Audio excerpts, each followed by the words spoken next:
Nah, inilah salah satu bentuk gaya gereja setan yang tidak jauh berbeda dengan gereja-gereja Kristen pada umumnya.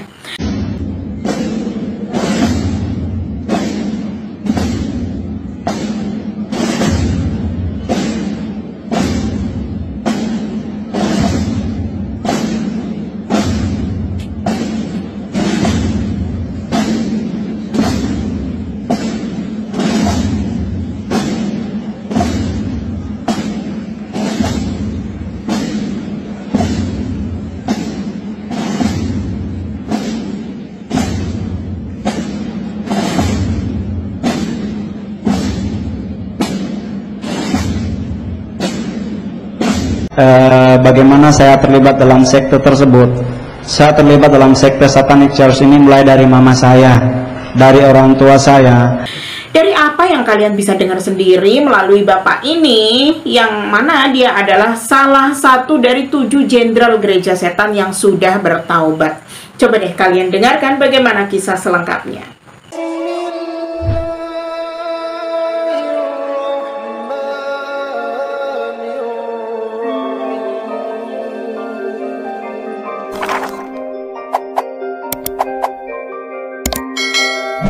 Assalamualaikum warahmatullahi wabarakatuh, sahabat official.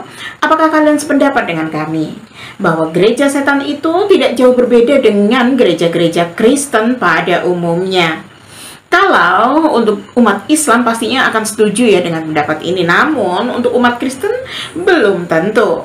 Nah, bagi umat Kristen yang tidak percaya kalau gereja setan itu tidak jauh berbeda konsepnya dengan gereja-gereja Kristen pada umumnya, coba kalian simak ya kesaksian salah satu jenderal gereja setan yang katanya sudah bertobat ini.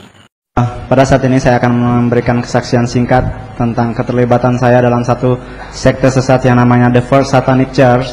Tapi sebelumnya saya akan memperkenalkan nama saya. Nama saya dulu sebelum saya bertobat saya masih memakai marga Tionghoa dan saya memakai marga Chan, dan saya adalah anak ke-19 dari 26 orang anak, dan saya dari anak istri ketiga, dan saya adalah generasi ke-42 dari dinasti Qing yang khusus dari raja-raja Mongolia yang khususnya dari dinasti Qing, dan saya hidup di Manado sangat lama, dan saya hidup layaknya seorang raja cilik. Dan papa saya mempunyai 6 orang istri, dan mama saya adalah istri ketiga, dan semua istri dan anak-anaknya tinggal dalam satu rumah. Dan puji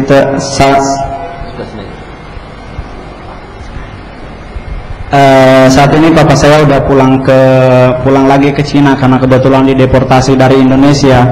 Karena sampai saat ini papa saya belum warga negara, tapi saya sekarang udah warga negara Indonesia, dan saya sekarang adalah warga kerajaan Allah. Saya akan ceritakan bagaimana saya terlibat dalam sekte tersebut. Saya terlibat dalam sekte Satanic Church ini mulai dari mama saya, dari orang tua saya. Karena kebetulan mama saya dulu istilahnya belum bertobat, karena dia memang latar belakang agamanya agama duniawi, agama ya Kristen separuh-separuh. Dan mama saya dulu karena kebetulan dia dijadikan istri ketiga, orang Manado nggak pernah menyetujui, khususnya orang Manado yang dari suku Sanya Talaut nggak pernah mengizinkan satu rakyatnya kawin dengan orang Tionghoa, karena orang Tionghoa katanya selalu nyari cian. Saya sampai saat ini masih membuktikan apa benar orang Cina selalu nyari uang. Dan tapi karena mama saya udah ngebet sama papa saya cakepnya seperti Aaron Kwok. Saya jujur aja. Iya. Papa saya sangat cakep, dan mama saya udah ya jatuh cinta sekali, dan dia ngebet. Nah, dari pihak keluarga tersebut terjadi 2 blok, satu blok Tionghoa, satu blok pribumi. Ya saya pakai istilah pribumi karena kebetulan ya rakyat Sanya Talaut. Langsung mama saya diralihkan ke satu pulau yang berbatasan langsung dengan Filipina. Mama saya dilarikan ke pulau tersebut, tapi karena dasar cinta, mama saya lari sembunyi-sembunyi balik ke Manado. Di Manado mama saya langsung bilang, oke, saya netral, saya nggak akan ke rumah ya papa saya namanya Acong, saya nggak akan ke rumah Acong, dan saya akan tetap tinggal di sini. Nah, posisi mama lagi hamil. Nah, di waktu hamil tersebut mama saya ikut satu sekte sesat yang mungkin orang tua sampai saat ini masih tahu.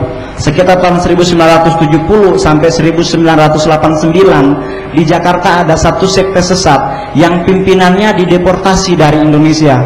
Itu satu sekte sesat yang namanya Children of God. Baik, kami komentari dulu ya. Katanya ada satu sekte sesat yang namanya Children of God, yang artinya adalah anak Tuhan atau konsep agama yang berlatar anak dari Tuhan. Nah, agama apa yang menurut kalian menganut konsep seperti ini?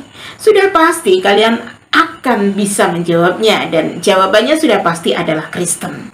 Karena Yesus dinyatakan oleh gereja-gereja sebagai anak Tuhan. Nah, jika konsep ini dinyatakan sesat, artinya agama-agama Kristen yang lainnya juga menganut konsep Yesus adalah anak Tuhan itu pun bisa dikatakan sesat. Bukankah begitu menurut pikiran kalian, sahabat official? Dan mama saya adalah dedengkot Children of God untuk basis Indonesia. Nah, waktu mama saya ikut Children of God tersebut, posisi lagi hamil. Nah, mama saya lagi hamil karena dia lagi stres. Dia langsung bernasar, jika anak saya yang dalam kandungan ini hamil, saya akan serahkan kepada kalian.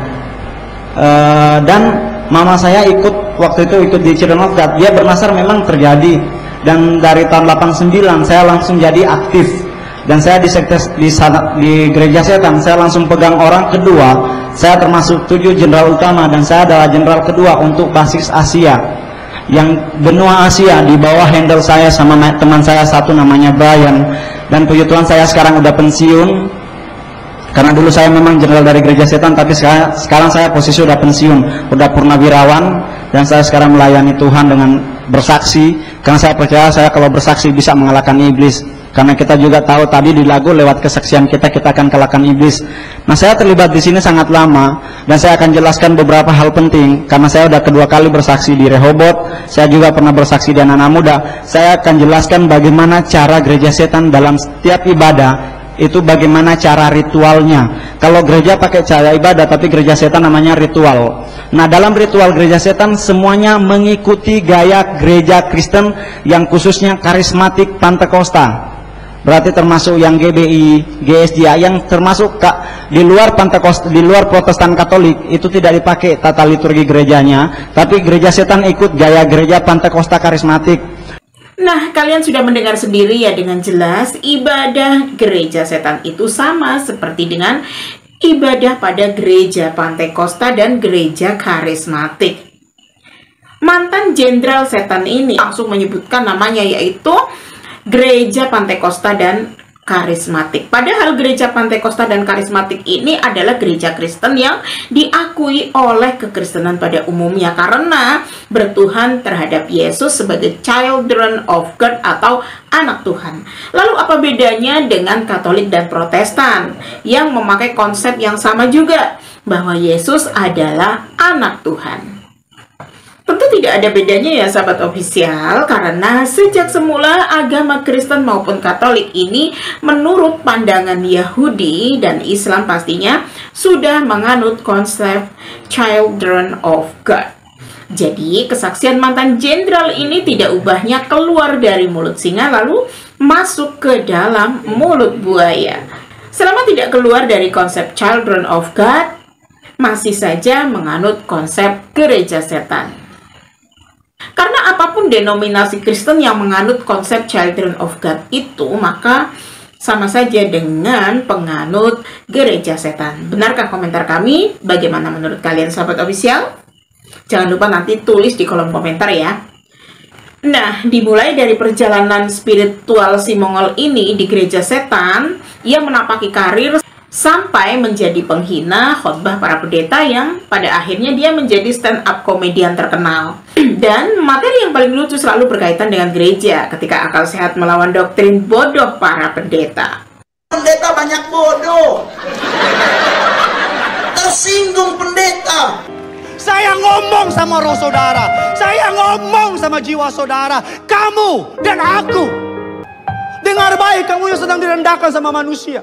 Dengar baik kamu yang sedang ditinggalkan sama manusia. Dengar baik kamu yang sedang mengalami merasa rendah diri, minder. Dengar baik kamu yang sedang dipermalukan oleh dunia. Alkitab saya bilang kamu dan aku adalah biji matanya Tuhan. Pak Mongol nggak boleh begitu. Kami ini biji mata Allah. Nah, gua nanya gua biji siapa? Bahkan nggak boleh mengklaim sembarangan. Kenapa Mongol bilang mereka bodoh? Ya gimana nggak mau bodoh? Doa selalu minta Tuhan suruh datang. Tuhan, hadirlah di tempat ini. Lu lupa kalau Tuhan datang kiamat? Jangan dipanggil. Emang udah siap situ? Saya kalau ke gereja dengar pendeta, Tuhan hadirlah, gua pulang, gua takutin nih pendeta. Jangan coy. Kalau tidak menginjil, Tuhan gak mau datang. Jangan dipanggil. Kalau tidak menginjil, Tuhan gak mau datang. Jangan dipanggil. Gak mau datang. Jangan dipanggil. Gak mau datang. Jangan dipanggil.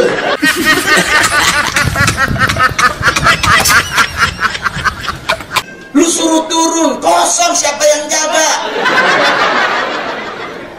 Kan PA namanya. Karena saya ngomongnya sebenarnya bodoh, pendetanya marah, akhirnya suruh ganti dengan bahasa halus. Padahal menurut saya bodoh yang paling halus. Di atasnya kan tolol, atasnya lagi bego. Kan nggak enak, jadi gantilah pakai PA. Mereka senyum loh pas pakai bilang PA. Jadi kita yang akan mempercepat. Karena kerajaan surga itu sudah dekat, kata Tuhan. Dan untuk mempercepatnya, satu-satunya jalan, yaitu menginjil. Kalau tidak menginjil, Tuhan gak mau datang. Jangan dipanggil. Begitulah kalau akal sehat seorang manusia pastinya bertentangan dengan semua doktrin dari gereja yang dipakai oleh para pendeta, termasuk para pendeta murtadin yang murtad hanya karena orientasi duniawi, yang mana pada akhirnya hanya jemaat Kristen yang waraslah yang akan menang. Dengar baik kamu yang sedang dipermalukan oleh dunia. Alkitab saya bilang kamu dan aku adalah biji matanya Tuhan. Nah, gua nanya gua biji siapa? اللهم إني أسألك بأني أشهد أنك أنت الله لا إله إلا أنت الأحد الصمد لم يلد ولم يولد ولم يكن له كفوا أحد.